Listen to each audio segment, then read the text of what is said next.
guys, today is another episode of LG troubleshooting videos. Today we'll be doing for washing machine. If you discover your LG washing machine has stopped draining or draining slowly or even take a longer time to complete a wash cycle, no need to worry. Simply follow the steps in this video to clean your drain filter and your LG washing machine will be at its best again. Ensure your washer is turned off. Empty and drain any visible water. Locate the access panel in front and below the washer. Before opening the cover, first place a pan behind it to prevent clean water on the floor. Remove the plug from the drain hose and allow the water to drain completely. Please be careful not to pull the hose too far. Once the water is drained, close the drain hose and reinsert it back to its place.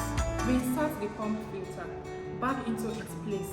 Remember, this should be done at clockwise till it stops.